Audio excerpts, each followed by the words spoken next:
everybody. Welcome back for the first time.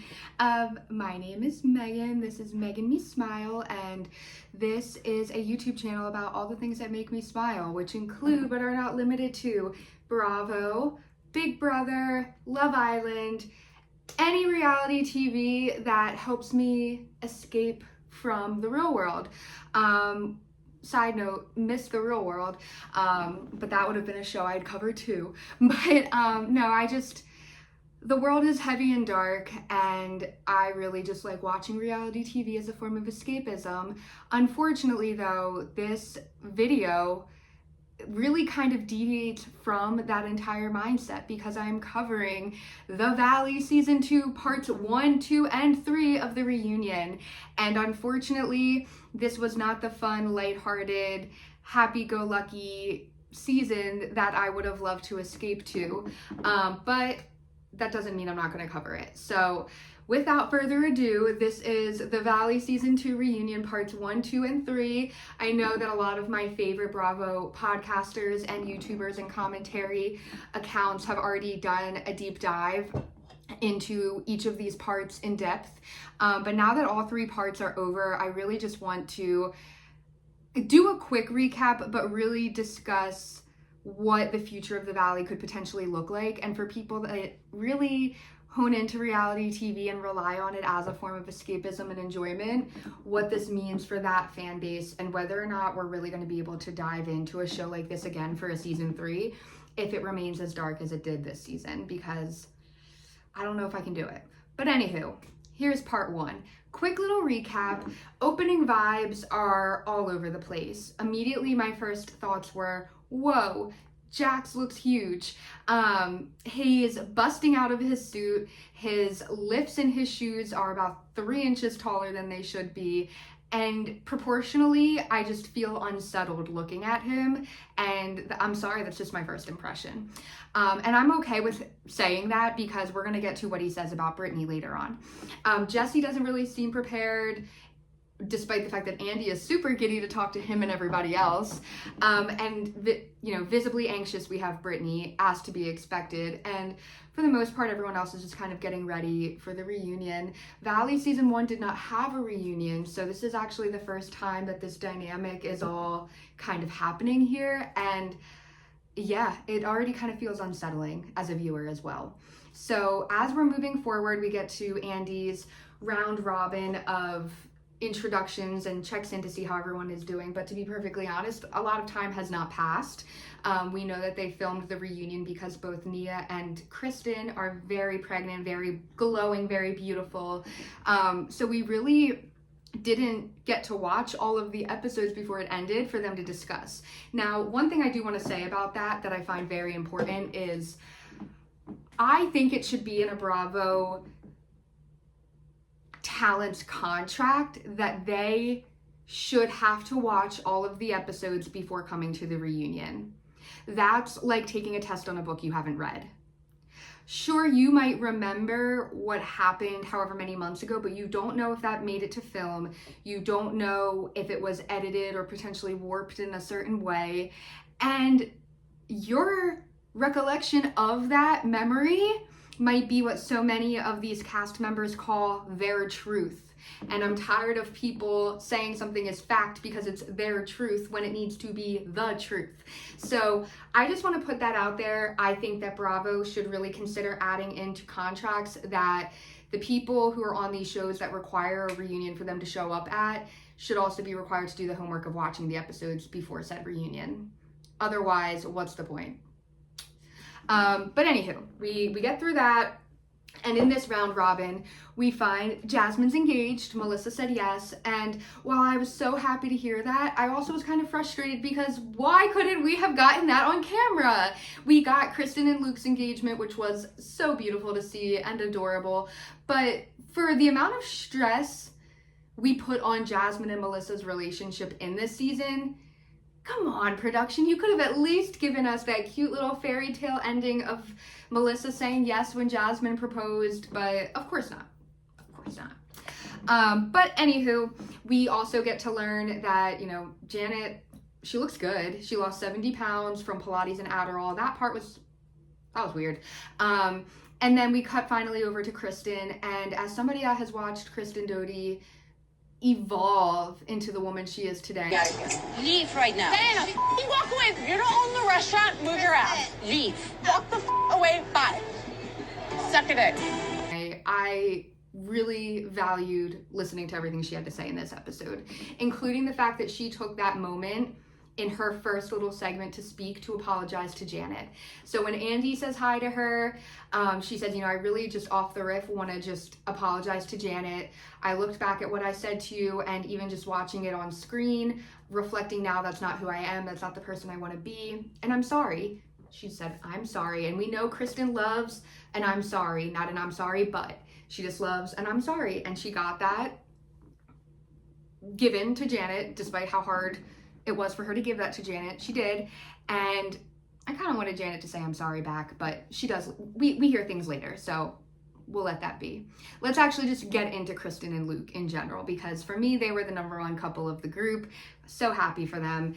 They're not in a rush right now to have a wedding, do all that kind of stuff, which is fine. I mean, priorities. They have a baby, a beautiful Kaya. I'm so happy for them.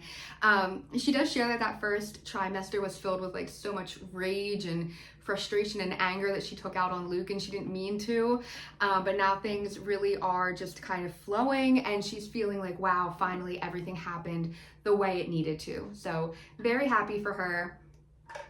We know that she shares she did IUI and like hormone therapy to help.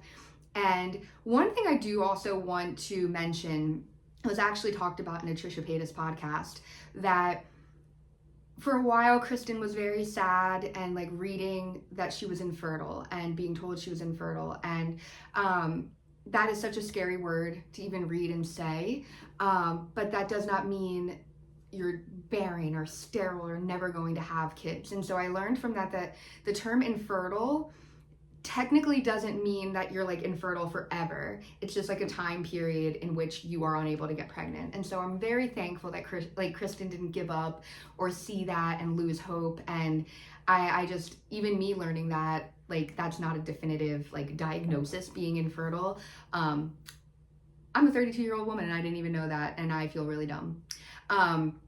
Which we'll get into more sex, health, and just education that is lacking in this cast, and probably just in millennials in general.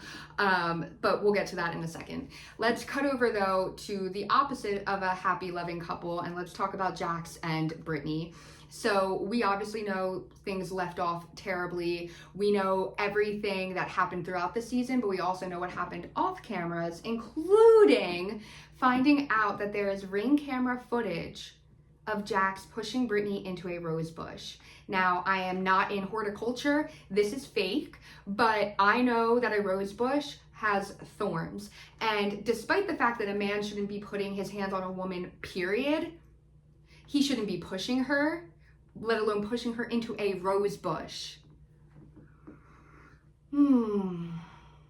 That big man I was talking about earlier, no. Why are we pushing your wife, the mother of your child, into a rose bush? Anybody.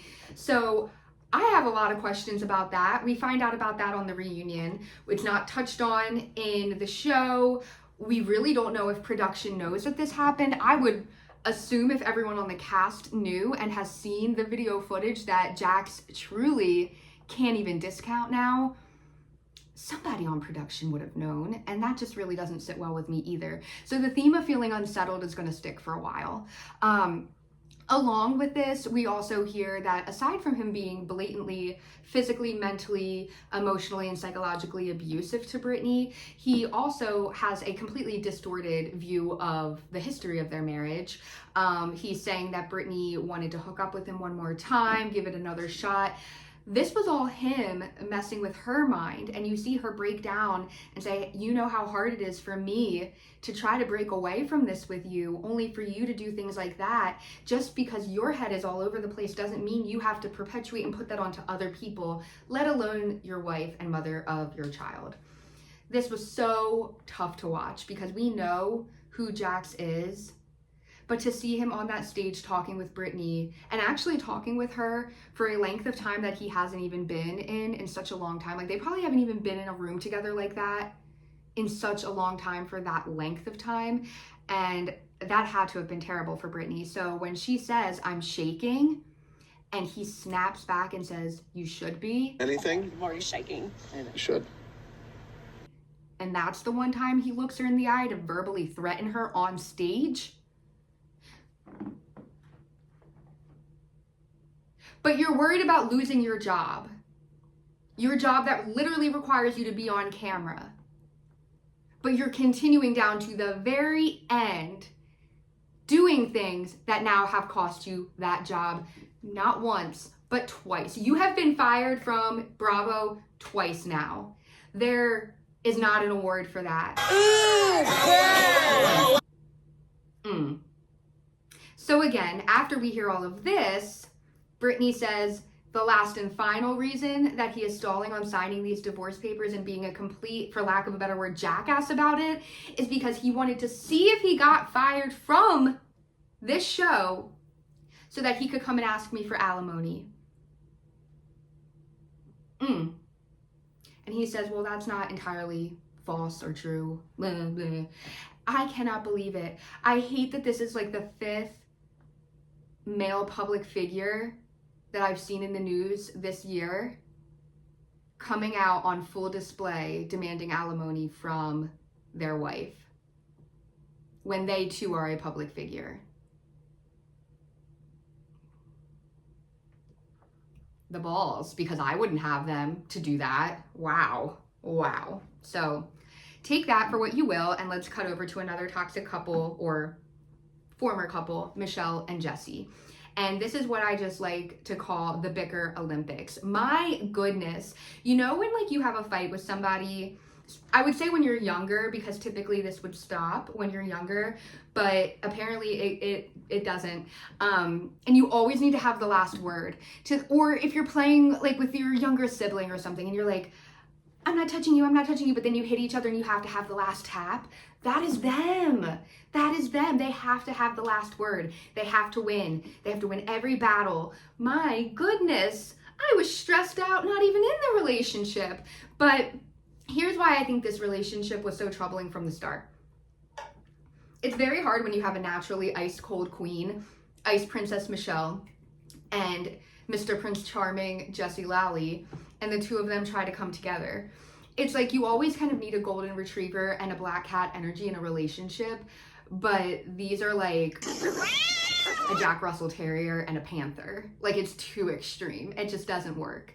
And so they use that against each other to really attack each other's character while also attacking each other's accusations about each other, the actions happening now, their new relationships, and my goodness, I feel so terrible for originally thinking, oh my gosh, you know what?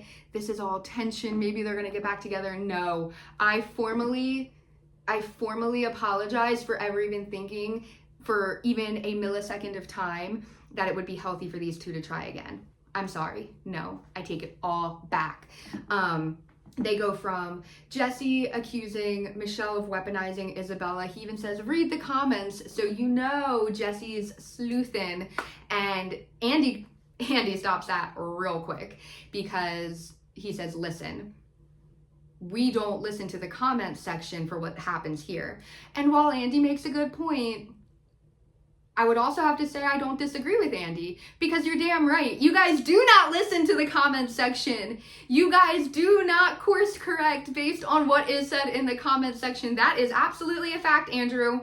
That is absolutely a fact, Andrew Cohen. You guys don't change anything based on what we say. So you're right. We shouldn't use the comment section as proof, because we don't mean anything. But we like to talk about it. He keeps going, saying he wants to be paid back certain things. They fight over being paid back for the wedding. My goodness, if my husband and I ever got divorced and he was like, hey, we spent X number of dollars on our wedding and I need this portion back from you. Doesn't work like that, my guy, but whatever. Let's move over to like somebody, like a couple that's at least like a little lukewarm. Danny and Nia. And I say lukewarm because, like, they're not perfect. We obviously know all of, like, the dark side Danny discourse that had been happening throughout the season. My goodness, if I even have to hear that again after this, I will be so annoyed. But Danny and Nia are now officially 4 under 4. They were 3 under 3. But Nia's feeling a lot more positive throughout this pregnancy. Her last one, she had battled with postpartum depression. They were twins, mind you, and I'm trying to think, were they already born before season 1 of The Valley? I just feel like a lot was happening during that time, but the level of stability and everything now, she feels like she has a great support system, which is awesome. We do get into the whole talk of like a vasectomy, or are there going to be 5 under 5? And they say we are done. Danny even jokes that they want to have like a vasectomy party, to which Jax, because he has to remind people he's here, he's like, I'll come. To which Brittany quickly comes in and says, good, you should, otherwise you're going to have 20 baby mamas flying around here. And this just sets us up for another time where I'm so ashamed that people in my age range or older lack severe sex ed. And in that moment, we hear Andy ask Jax about birth control and whether or not he's using birth control. He looks so perplexed and confused. He's like, guys using birth control? And he's probably running through his head like, where do I put the IUD? I could take the birth control pills. No, condoms, Jax. Condoms are a form of birth control. Condoms are a form of birth control. I might not have known what the exact definition or meaning of being infertile meant, but I know that condoms are a form of birth control. Honestly, abstinence should just be his form of birth control, but we don't. Okay. Sorry, now I'm getting frustrated all over again. But basically, we have to teach Jax that condoms are birth control, to which he says, nah, I don't like condoms, I don't use them. Jax, are you trying to help yourself? When he realizes that he can't, he just tries to deflect and put blame on Brittany, saying that she still wanted to hook up one more time, things like that. He mentions that being at the aquarium halfway through the story. I don't know if anyone noticed it changed to Hooters. But Britt completely refutes that and says, I wouldn't even touch you with a 10-inch pole. She's being generous because I think the rest of us wouldn't even go near him with a 10-foot pole, but we know what she meant. Goodness, one more couple to talk about. A lot of J names. Janet and Jason, they're both doing well with parenting. They do have a young child now, and I am happy to hear that when asked if Janet thinks Kristen will be a good mom, she says, I think she'll be a great mom. And I could tell she meant it very sincerely. She said, I see that she's a great dog mom. She's very responsible. She's loyal. She's loving. And I know that that kid is going to be in a great household. And I think they like kind of both like teared up for a little bit, and Kristen said thank you. And I know there's real friendship there. And it just makes me really, really sad because we have conversations about body image and how like Nia was struggling there, and like Kristen and even like the other women, Brittany, they all say that they would go and, you know, maybe get things slooped up together, you know, slooped. They'd suck some stuff out, right? But I just feel like Janet is really on an island of her own, and I feel so bad that I feel like she booked a one-way ticket there. It's tough. It's really tough because from what I've heard, being chronically online and listening to the podcast, and this is all hearsay, like I don't know these people, I've heard that Janet is such a lovely gem of a person to be around, that she's wholesome, selfless, giving, and that people just really enjoy being around her and being her friend. And when I see that there's people like Ariana Madix and like Jared and Sheena and all that are friends with her and like really good friends with her, I'm like, surely I would trust their intuition. So what are we seeing on our screens? And I think that that's just where I'm frustrated, because I don't think the Janet on the Valley is who she is. And that's really hard because throughout this, Janet and Jason, her husband, are doubling down on their authenticity and calling things how they see them. But where we go wrong is that they are calling out things that don't directly affect them, nor do those people want called out. And so while you might be technically correct about things or being the person to like read the fine print, we don't do that for a reason. we just throw out the terms and conditions for a reason, and we just get started, you know? And I hate to make that analogy because like I know that sounds very irresponsible, or sounds like we should be discounting or disregarding some very heavy topics that'll come up later. But if it's not your story to bring up and you continue to bring it up, now you're also hurting the victim. And I don't think that Janet or Jason ever wanted to hurt a victim in this. But what made them very insufferable this season was how much self-awareness they lacked in that process. And that, I think, is the most frustrating part.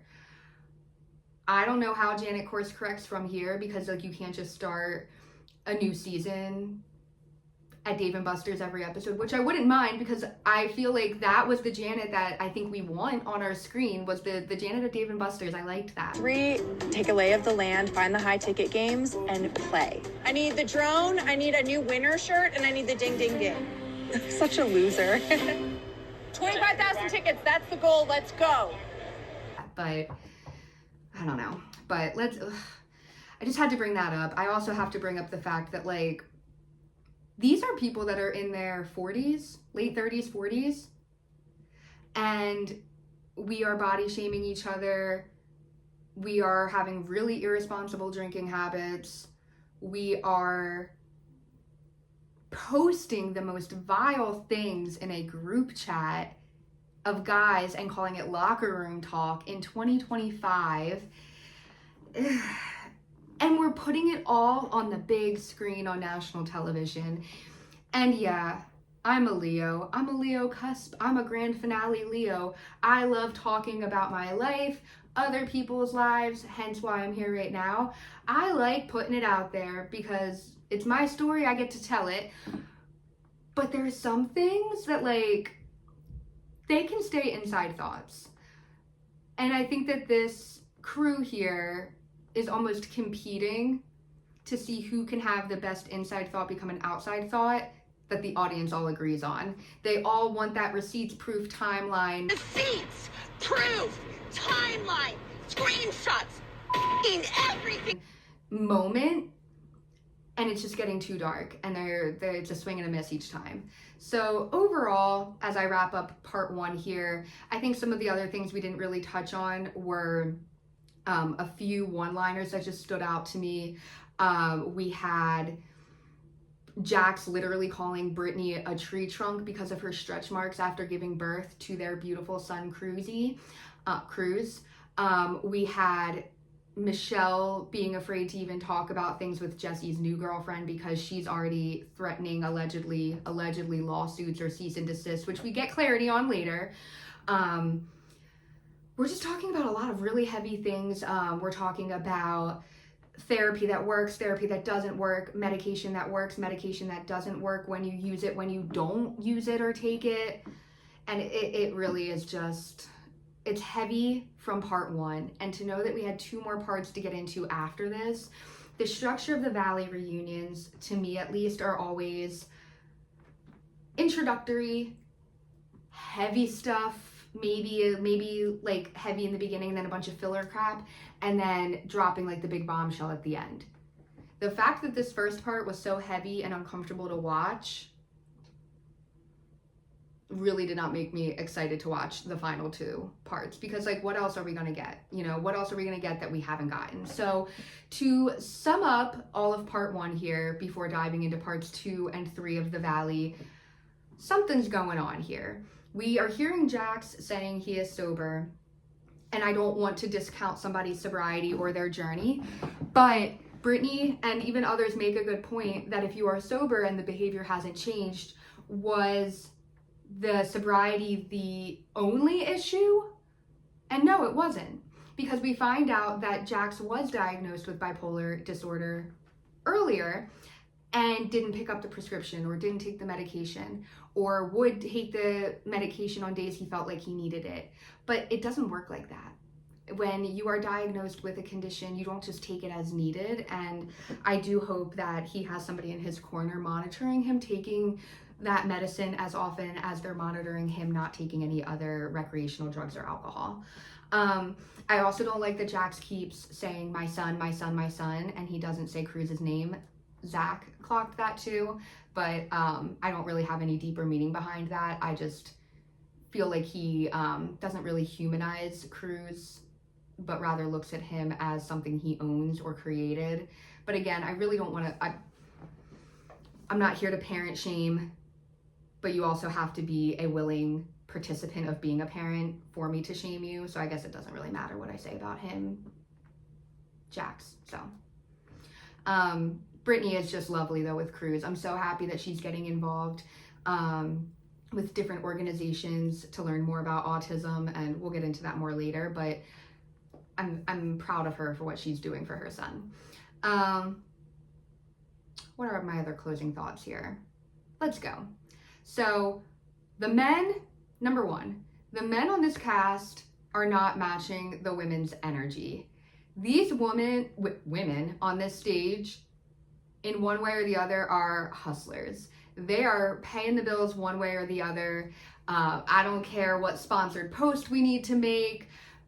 Who knows? These women, like, just from what I'm seeing, they're making it happen. If I was Brittany and I woke up one day to the IRS taking $100 grand out of my bank account because of my husband's negligence, if I found out that my husband hadn't paid his taxes for 6 years of being on a reality TV show, and he was going to go to jail if we didn't get hit with this tax lien that literally more than doubled our monthly mortgage that he hasn't even helped me pay for, I don't know what I would do. But they always find a way. They always find a way, and I have to give them that. It just really feels like, and I don't want to say all the men on these Bravo shows, but I would say there's a good portion of the men on these couches, I don't want to say all, but there's some of them here that really don't know how to diversify once they get on Bravo. And I hope for Jax's sake and for a lot of these other men that don't have those full-time shows on Bravo anymore that really did kind of spiral out towards the end, I hope they see this as a lesson that Bravo and reality TV does not last forever. You cannot be a server at TomTom forever. You know, you're not going to do it forever. It's going to end, which means this money is going to end. And when this dries up, you need to be able to pivot. Paige DeSorbo, Summer House. I always use her as my textbook example of somebody that used the Bravo platform the right way. She left when it was right for her, and she left with so much to fall back on. And so I really just look at that as an example for what you should do when you get on a reality TV show. I think that my last 2 points I want to make about part one really come down to production and double standards. If production did in fact know about the Rosebush incident with Brittany, and that is literally published on footage, like there is video footage of that, and I would assume have seen it, since, you know, Jax was rage texting them throughout the show while he was in rehab as well, and they still chose to film with him and not fire him then, I have a problem with that. I have a really big problem with that, because sure, I mean, it could come down to what Brittany wants to have happen, the safety of Jax. I know a lot of people keep saying, is it safer to have surveillance on him and to keep him on the TV show? But that is completely unacceptable. And that kind of gets me back into, what is the code of conduct or the employee handbook for fireable offenses? Because we know that these aren't tenured employees. We know that many of them, if not all of them, are 1099 contracted employees who are filming for, you know, just a couple months out of the year. And I just kind of want to know what HR looks like for that. I want to know what the responsibility is for production and if there are guidelines for fireable offenses, because I can't help but think about how much more others have gotten away with and stayed on the show, Jax Taylor, and even gotten rehired at that. This is Jax Taylor's second chance. Rarely do I give second chances to people, but for NBC Universal to do it, Fool me once, shame on you. Fool me twice, shame on me and the entire network and all of the viewers that had to say told you so. So yeah, I have a hard time not knowing all of what they knew. I don't like knowing that production definitely had more footage on the cutting room floor that we had to see at the reunion as like an unseen moment. Just make the reunion a two-parter, but have the unseen moments before the reunion. Because there was so much that we missed, and I think that with a lot of extra context and footage and point of views, so many of us could have formed our thoughts better, and the cast on the couches could have too, because they already had limited episodes that they could watch. We know that they had to film early. So if that is the case, at least give them a bit more raw footage to go off of. It kind of just felt like they were taking a test and only were given the cliff notes. So that is kind of tough. But when we get into parts 2 and 3, obviously things are still going to be very tense. We get to hear a lot more from Zach, who we know is Brittany's best friend from growing up. And if there's one thing I know about having a best friend that you've grown up with that's like family, they know it all. They're going to know it all. And I think that Jax needs to be held accountable by Zach and actually listen to what Zach has to say. Spoiler, he doesn't, but let's get into part 2 and see how this picks back up. All right, so we are back now for part 2 of the Valley season 2 reunion. Still very tense. We left off basically right at the end of part 1 with so much going back and forth between Jax versus everybody and trying so hard to hold him accountable for his actions, which just is going to be a fight that can just never be accomplished, it seems. In this opening, we really see that Brittany's just very tensed up. She can't do this anymore. And Jax is just continuing to list every single therapist he's tried. We get a flashback of all the seasons of VPR where we attempted to resolve this issue. And from going to a community college, working 2 jobs, and being a normal guy, to now I'm living this rock star lifestyle. I can't be faithful. I'm ashamed about this. It's like a sexual problem for me. It is. It's like, it's embarrassing. Like a sex addict. Some people do drugs. Some people drink alcohol. This would be probably one of my things. He has like a CVS receipts worth of things that he's attempted, but he's having this woe is me attitude. And honestly, I don't know how many times viewers can listen to him say that he's trying to better himself anymore, which we know we don't have to because he's not on the show anymore. But I can't even imagine what Brittany's had to go through with all of this. So throughout all of this, Jax can't even look Brittany in the eye, can't even call Cruz by his own name, their son, and keeps referring to him as my son, my son, my son, which Zach points out is a sign of narcissism. Not here to diagnose anybody, but if that is, it tracks.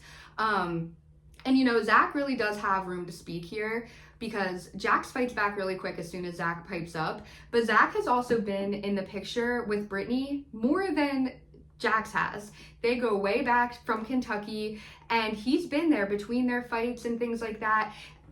Zach even says, Jax, I've held you in my arms of you crying just like Brittany. So to sit here and act like I'm nothing to you anymore, the audacity. Out to your face. I don't care though. You're nobody to me. I actually don't miss care. I our don't friendship, care what you and have I to think say. I want you to be a better person. I don't really care what you want. And honestly, I think that Jax is really just ashamed, which again, he should be, but it's awful to see what this has become. Not surprising, but just really awful to see that we've really allowed all of this to get this bad still on television. While it's Jax versus everybody, we see Jax continuing to just snap at people, calling them the peanut gallery. They all pipe back and say, you act like this is your show and that we should bow down and be thankful for it. To which he says, oh yeah, none of this would have happened if I didn't put it together. My show, my show, my show, my show, not yours. It wasn't for the past 30 days. Jax, you are literally the only Bravo celebrity I can think of right now that has been fired from the network twice. And if I'm missing somebody, y'all please let me know. I just, please, the delusion is like more, you're more delusional than me, and I thought that I was getting bad sometimes. But he's texting Brittany to like cause more psychological warfare. Brittany's getting DMs from other women about things that Jax has done, and it's just awful. He tries to say that didn't happen, but there's literally proof. Jax, you should probably only try to argue about things and say they didn't happen if there is not verifiable proof. It's awful. It's awful. But I would have to say what is not just as awful, but like a curveball of awful is when Jason, Janet's husband, pipes up all of a sudden, Mr. Lawyer, Mr. Workman's Comp lawyer, pipes up like he's on, you know, the stand and giving his like closing remarks saying that we have to give Jax grace because he's still operating maybe in like a dry drunk mentality, and that after doing copious amounts of terrible drugs throughout the years and having anger issues on top of it and any other mental health issues, that he's gonna have to rework through all of this. Stop acting like you're the number one guy in this group, man. I'm the number one guy in this group. Are you kidding me, Jax? How much more grace can we give this man though, Jason? He threw your other cast member, his own wife and mother of his child, into a rose bush. Roses have thorns.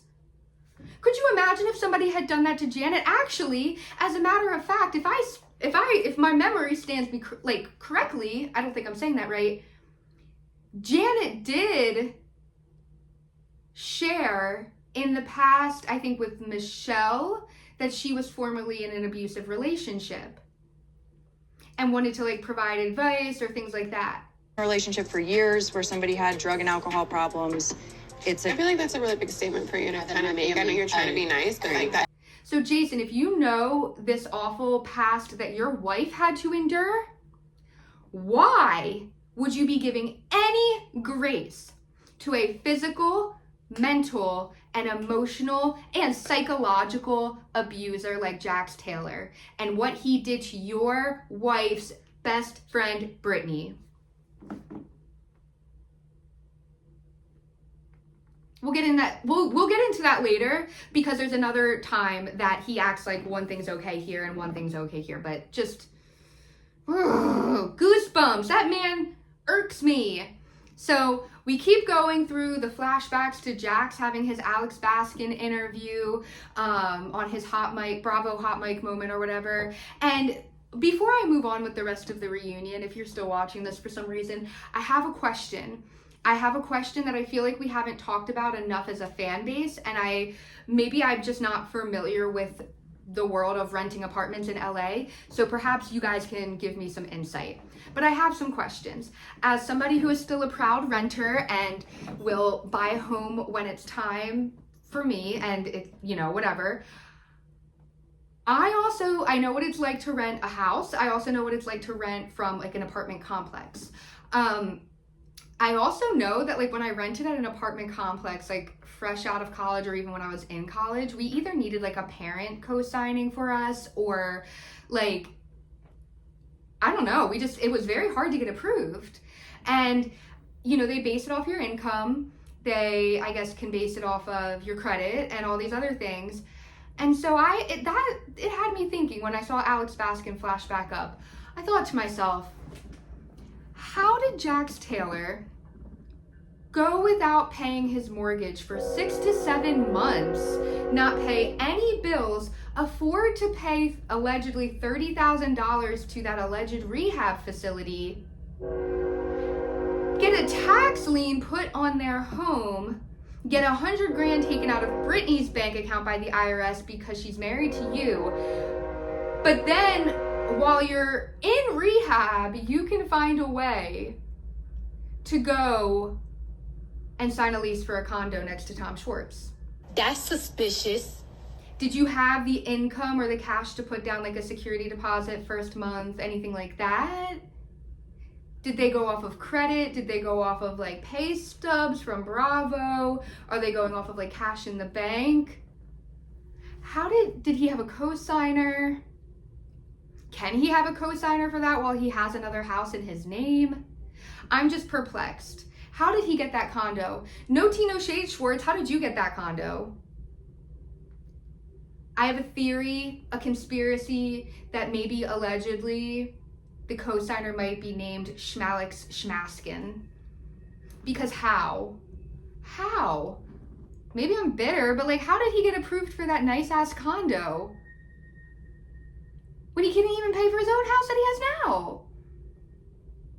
I would like to know if anybody has insight to how he could have been approved for that. But I mean, it's probably not even that deep. Like, I'm sure somebody co-signed and got it for him, but that just perplexed me because there's a lot of things about this show that we just don't get answers on. But for some reason, that one is just like really sticking with me. But back to the mess of it all. Brittany says she's done covering for Jax. She's done standing up for him and trying to justify his actions or having to go and apologize for him embarrassing somebody. And truly, I mean, Kristen chimes in too and says, Jax, it doesn't have to be like this. But if you want change, you have to be the change. Everyone is not going to be doing this for you. And that's just like not getting through to him. So he sits there, he wallows in self-pity. Woe is me, life is so lonely, you don't know what it's like to go to bed alone every night. Yes, Brittany does. Yes, she does. Yes, she does. And this is why. You're the reason. So, I love Sir Andrew Cohen, but Andy, this was not the time when things were like so intense between the two of them to be like, Jax, are you still in love with Brittany? Brittany, are you still in love with Jax? You're not Dr. Drew. Come on, Andy. That was like so, like, really? Come on, Andy. One more side note. I was gonna mention, and I apologize, this is sporadic, but before I get off the whole Jax of it all, I have another question for people. We always spot Jax driving his golf cart around LA. Does he not have a license? I just wanted to think about that. Okay, we're gonna move on to something a little bit more positive and fun, and that's talking about Cruz, Brittany's beautiful, adorable son Cruz. Well, Brittany and Jax's son Cruz, but he is adorable, and Brittany takes this time to open up about Cruz's autism diagnosis. She discusses how there were so many observations. They would go and see him in his learning environment at school, do home visits, a lot of different sessions, because you can't just diagnose it after one time. I like to think that that was maybe a little bit of subtle shade to Tamara Judge, but maybe not. That's my opinion! Either way, I'm really happy that she shared how in-depth the process is, because there also might be parents watching this that might be going through it as well and may need some insight on what it's like. So she talks so much about what that process is like, how he really kind of started to be stimming and like was stunting around age 2. But throughout all of this, they're finding ways that Cruz thrives best, and she says this one part that just like warmed my heart, the 1 minute that warmed my heart in this whole show, where she was like, he is perfect the way he is and I wouldn't change him for anything. And my one hope for season 3 for Brittany is that she can really, really lean in to my favorite role of hers, which is being Cruz's mother. I hope that she's continuing to stay involved in so many different advocacy organizations, which I'm gonna link below. I've worked with a lot of students or adults with different abilities, and I love how informed she's being. And man, I would just love to see like an episode of The Valley next season where they're all doing like a 5K or something for autism research or advocacy. Like, that would be so awesome. And that's like something that they would all do as real friends. And it would also just be a nice thing to show the audience and be a teachable moment too. We have the ability to make this a good show, people. Come on. So I love that, and I just felt like that was the best, most genuine part of the whole night.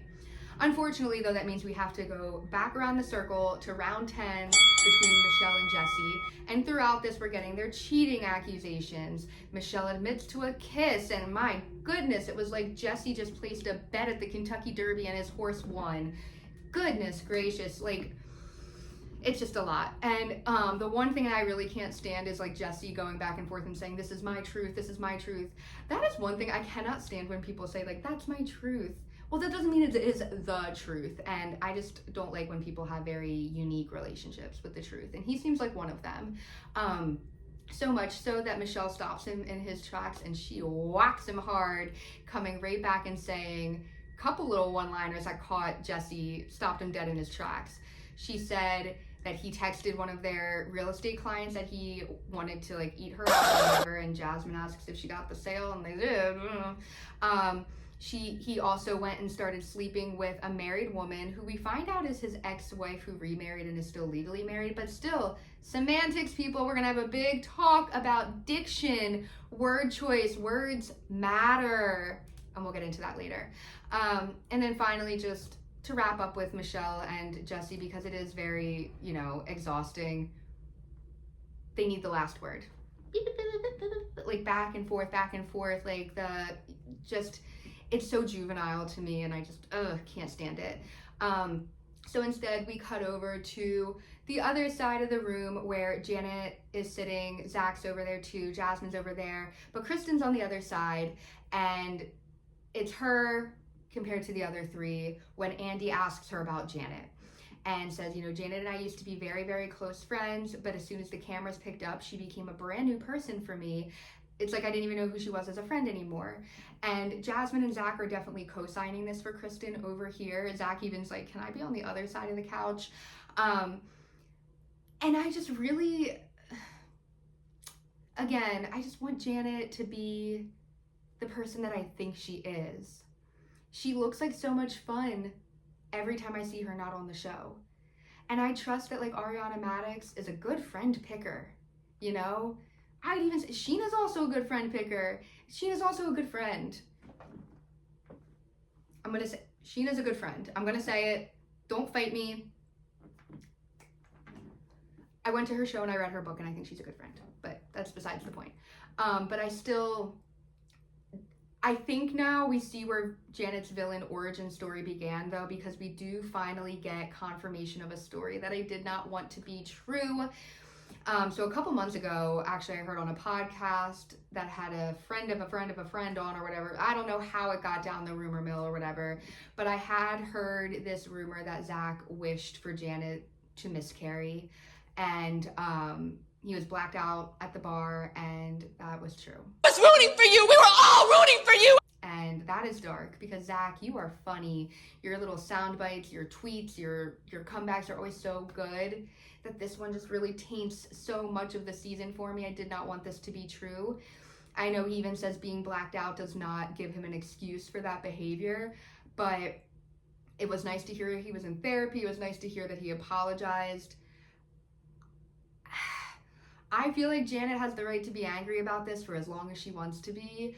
I could see her never even wanting her kid around Zach. A lot of different things. Like, I can see her being, like, isolated, like, I'm going to hate this about you forever. But I don't know if I can say the but. Yeah, but we're going to see later on why I have a hard time with her holding her ground on this, because later we see her husband really playing both sides of the fence. And so what Zach did was not right. And Janet does have the right to be very, very, very upset. But I think that we need to be consistent with what we choose to be upset about. Again, not one thing's not more like what happened, what he did to her, like that is bad. That is bad. But I think that I appreciate a person who is always keeping consistent energy, because I like to know what to expect out of them in an episode. And I just felt like Jason in particular, with Jason and Janet, like the two of them, there was a lot of inconsistent reactions and emotions to things that just made it really hard to follow and support them. We're kind of starting to wrap up part 2. This feels like part 2 is always a filler, right? But we talk a little bit about the winery trip and how things transpired. Let me just say, wine is like the silent beast, because like you'll be having a good time and dandy and then boom, things are ballistic. And that's what happened there. Jesse was a mess, yelling at Michelle, but then we also see Danny arrive, and I know we haven't touched on Danny and Nia too much, and it's because they're saving a lot of their stuff for part 3, but this is when Danny arrives after doing a voice acting gig, and he wants to catch up. And catching up, unfortunately, included him taking a swig of tequila in the pantry at the house that Janet saw. And Janet seeing this just it was enough ammo for her to never let off of Danny, and boy, she never did. So let's switch over real quick to the Jason and Janet versus the Danny and Nia of it all. So to back up really quickly, last Halloween, Nia's husband Danny said some very inappropriate things to Jasmine, like get daddy a drink, and groped Jasmine's fiance Michelle. That is not okay. Not okay. Again, blacked out. Again, I think the most important relationship on the show is every single cast member's relationship with alcohol.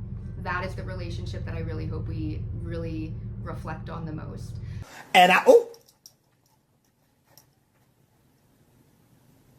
But that happened. There was an apology that took place. I know that they said Danny texted, but then Nia called. I think Nia was doing a bit of damage control. I mean, some sort of control needed to be done. But to Danny's knowledge, they were good. They moved past it, and he was very sincere and apologetic. But Jasmine does have the right to feel more upset about it as time goes on.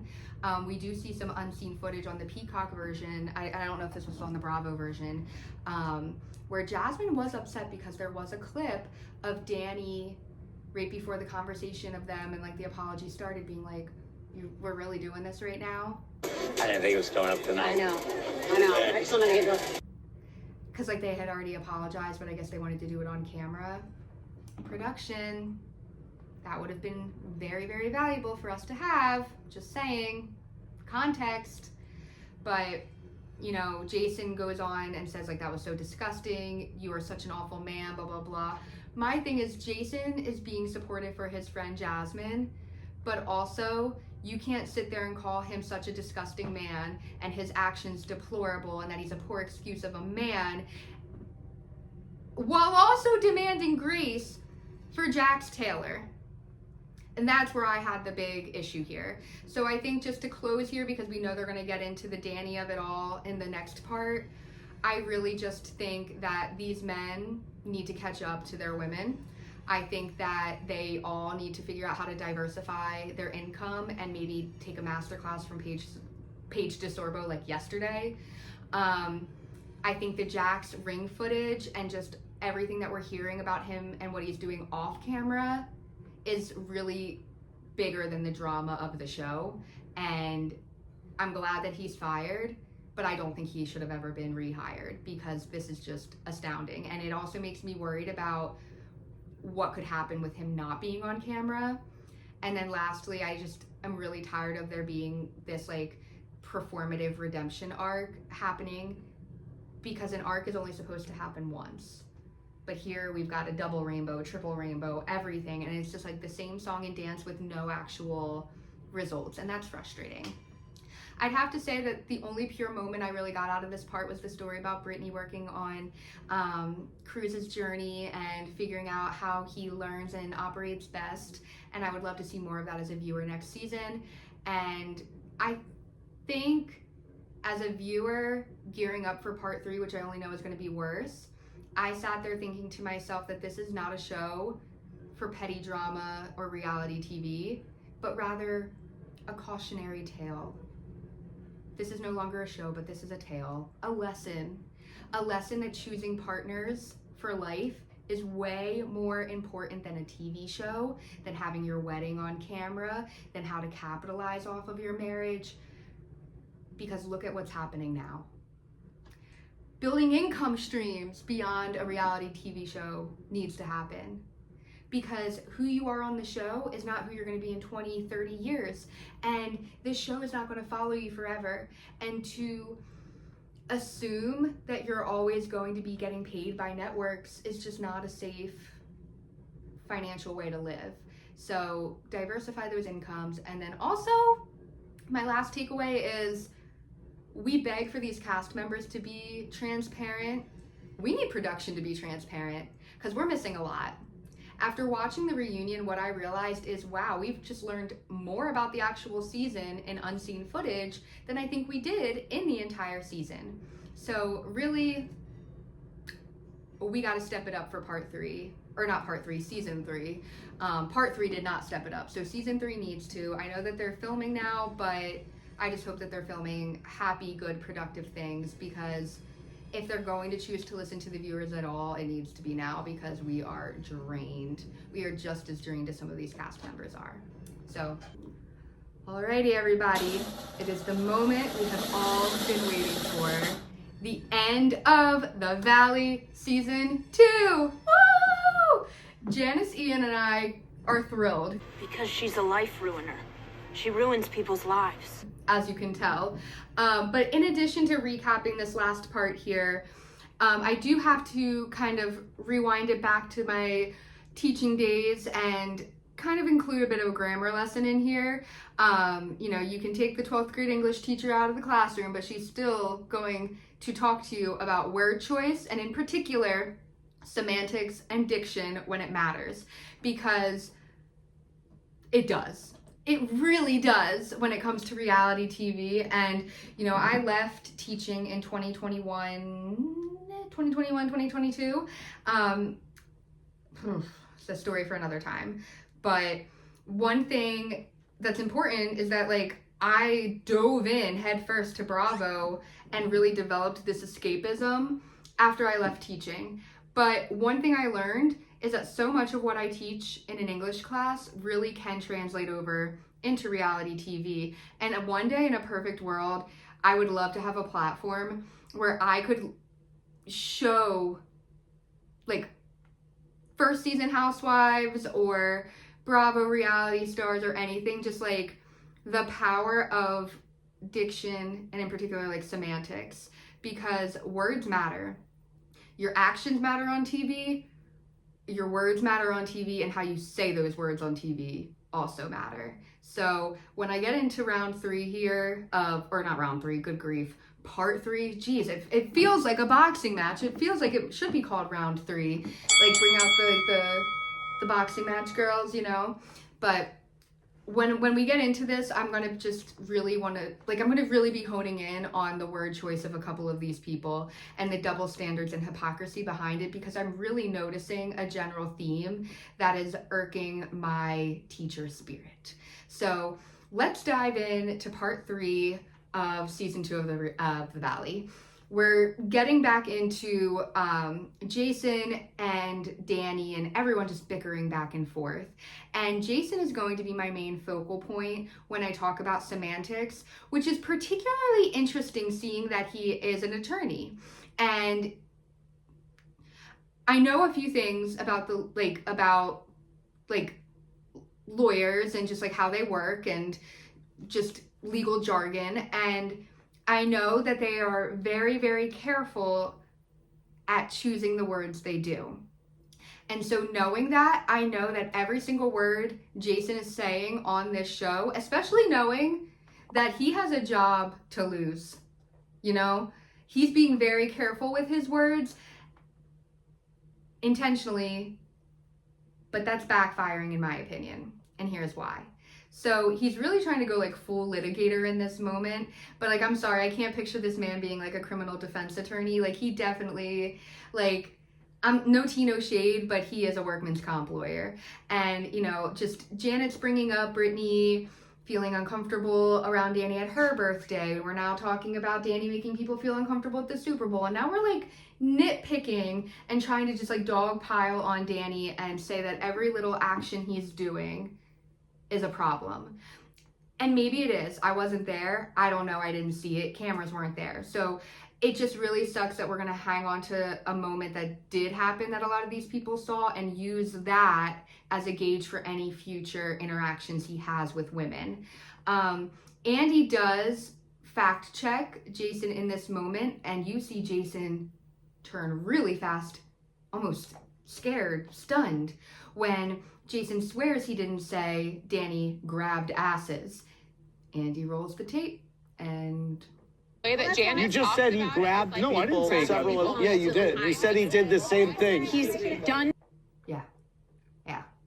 yeah, he backs it up and he's like, no, you literally just said that, dude. So, or I think he rolled the tape, or like they backpedaled, or like somebody from production clarified. But where I want to get into semantics is, well, first, let me just say that semantics this is really just like the study and meaning of language. This is how words, phrases, sentences, everything conveys meaning, but not only the meaning and the purpose behind your word choice, but truly how it's interpreted, how it's understood.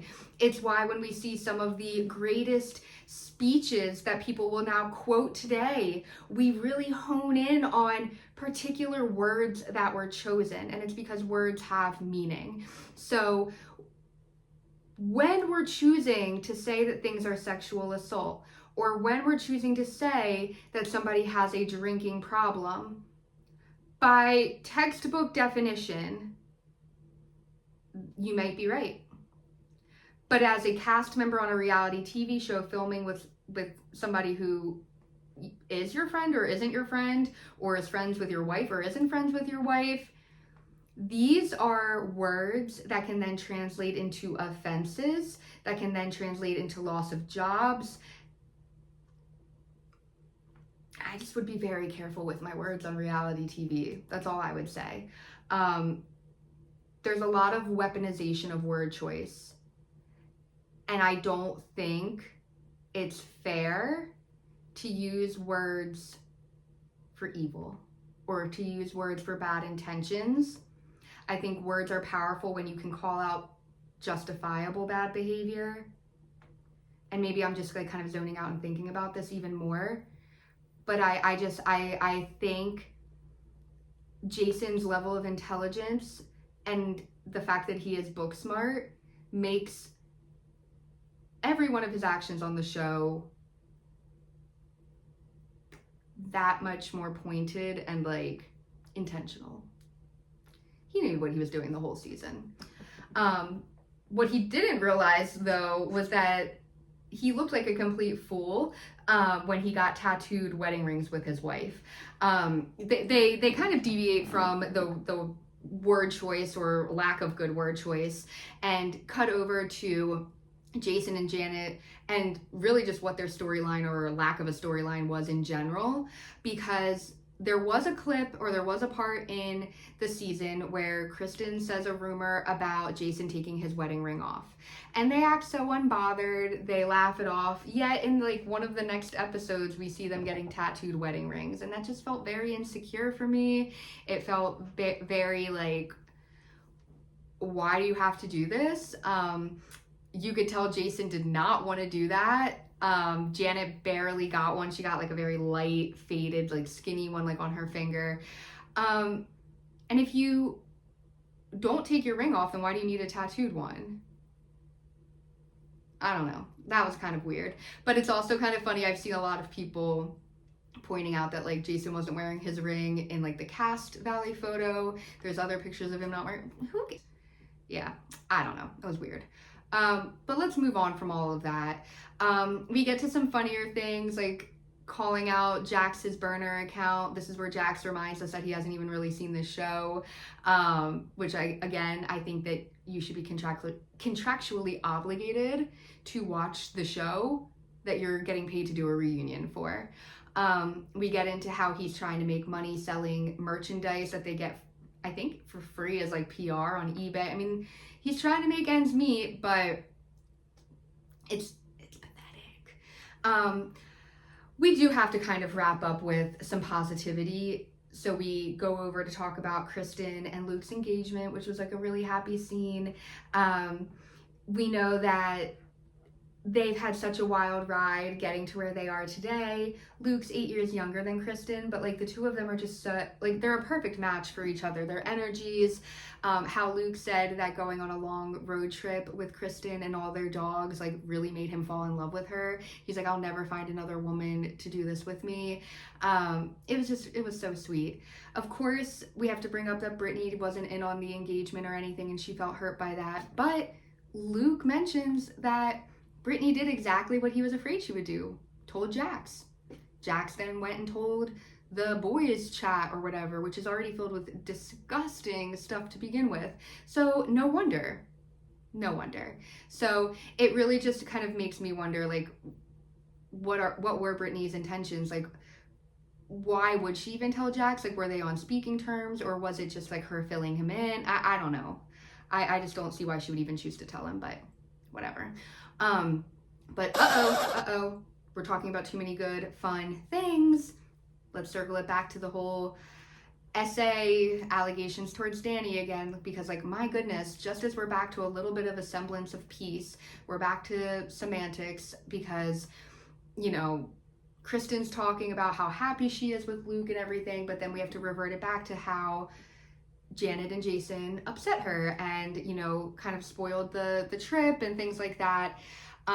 Kristen's really accusing Jason of trying to ruin Danny's life, and it just sucks that we can't talk about something good without always having to find a way to circle it back to something so awful. Very frustrating. But we're wrapping up with that. I think this is pretty much the last time we're even talking about the essay topic, and we cut to what the season finale episode was, Michelle's Zen party. Spoiler if you didn't watch, it was anything but Zen. This is really where we saw Zach blowing up on Brittany. I need his support too. No, but you don't understand. Like, sometimes, Brittany, I need your help. Of course. That's all I want. Not a good look, considering we already talked a lot about the drinking and blowing up when you're drinking kind of thing. It just wasn't good. We see that at this Zen party, not only are they bickering, but we see Danny bickering with Jax. Before the summer started, you, in so many words, said that you wanted to take me down.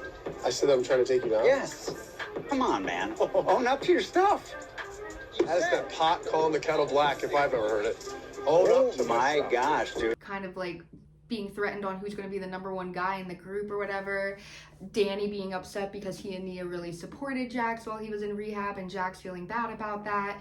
But then all that goes out the window, because at that party when Danny's like, screw it, Jax isn't going to listen or understand where I'm coming from, he drops the bomb that Jax is sleeping with different employees at his bar.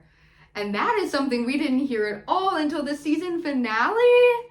I wonder if that has anything to do with Jax losing the bar partnership.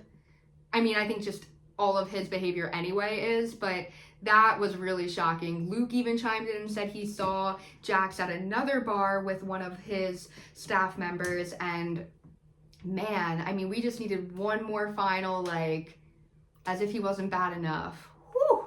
So Danny did what he needed to do. He did his big one, saying that as like a cliffhanger in the season. I mean, Jax isn't going to be there for the next season, so I don't know if he's really going to have anything coming back up about this storyline. Danny, if Jax isn't going to be there to defend or try to deny this, but it was pretty messy, and Danny came to play. Danny came to play. If Jax is going to come to him, Danny's going to come right back. If Jason is going to come for Danny and keep honing in on all these things that he did, not to him, but to other people, Danny's going to have to fight back. And you know, what I will say is, because we're pretty much wrapping up, this is where the reunion is starting to wrap up. Here's where I'm really frustrated. We are holding these different cast members to different standards, and that's not fair. We are on a brand new show, The Valley. So to sit here and try to use Jax's behavior on VPR and to say that he's a work in progress, it's not fair. It's not fair, because Danny actually was a work in progress on the show this season. When things happened, he stopped drinking. He was at the Zen party drinking water, and Jax wouldn't even try to believe it. He's like, oh, are you just drinking water for the cameras? No. And he even talks about how he's been sober. He's going to therapy, individual and couples therapy. That is what it takes to make active, real change. And I can't believe the other guy, well, not Luke, but the other guys, and not Zach, Jason and Jax, I can't believe they dogpiled on Danny during this reunion, when Danny was the only man that did screw up. I'm not discounting, he screwed up bad. They all screwed up terribly. These are all bad people. Okay, not bad people, but people that are doing really bad things that makes it really hard to like them. I don't like that we are dogpiling on Danny and not giving that same energy to somebody who's been doing it for decades. Maybe it's And I know they're trying to say, well, Nia and Danny, they like present this perfect life. No, I think it's safe to say that they don't. I think it's safe to say now that they really don't. I think we've had enough moments on the season of them doing their own little bickering and back and forth. And for them to say, no, we're like actively in therapy. We're working on sobriety and mindfulness. Like, what is you? I think they're mad because they can't hate on a man that's actually fixing it. So that's where I sit with that. Overall, I wrote down here, these are my overall takeaways. I don't like reality stars using semantics as a weapon. Your words matter, and here they were used to escalate, deflect, and manipulate. Number 2, I'm over the storyline fatigue. Between the tattoo ring gate and, ring gate, ring camera gate, any sort of bar gate, we really need to stop clinging to one thing, and we need to evolve. We could have seen Jasmine's proposal. We could have seen more of the story of Zach and working on Benji's citizenship. We could have focused in more on Brittany and her journey with Cruz. There was so much that we could have focused on, and I wish we had, but there's always next season. Jax's decline, we finally hit a breaking point, and from claiming to be the number 1 guy in the group to being the only Bravo person that I can think of being fired by the network twice. Production did something right, I think, because I think not having him on our screens is the reality check he needs to hopefully make some change. And then finally, I'm just sitting here wondering what the heck the future of this show is gonna look like. Without Jax physically being there, with Jasmine being engaged, with things between Danny and Jason and Janet and Kristen ever not being good, with Brittany going in every different direction with different friends. What is this season gonna look like? We might have, I'm pretty sure we have Sheena, who is the mold, Lala, and Schwartz maybe on the show. I've heard rumors of other people coming on the show. Lately, it seems like everyone is coming out trying to audition for the show, chiming in with their own Instagram story about someone on the show.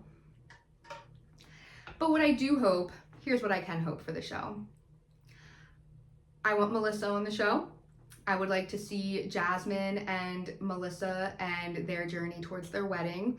I don't think that we have enough healthy same-sex relationships on TV, and I think that we would see a nice side of Jasmine and a really nice side of Melissa if they are on the show more. I would like to see Brittany and her journey on being an advocate for families that have a loved one who has autism. I look forward to seeing Kristen's journey as a beautiful, healthy, happy mother, along with Nia and Danny moving into their Santa Clarita house with their 4 under 4. And who am I missing? Michelle and Jesse. Well, Michelle and Aaron aren't together anymore. Jesse's girlfriend is like coming out of the woodworks and like telling her side of the story where she like allegedly showed up at the wrap party. Andy was like, you all need to get a camera on her if she's going to even like be around the vicinity. Picked up cameras and put a boom over our head as soon as she walked into the restaurant. As they should have. They were doing their job. If Yes. your girlfriend showed up today, you know what I would do? Stick a mic on her and get her in there. Yep. Amen. I don't know. And then you have Joe from VPR coming out with videos like in support of Kristen. It's just like everyone's trying to come out of the woodworks and see what's going to happen because VPR is revamped with a brand new cast. That like the Valley's their one shot getting back in, and I just don't know what it's going to look like. I think that we really don't need to do much with the cast, but we need to do a lot with the storylines because this season was heavy and dark.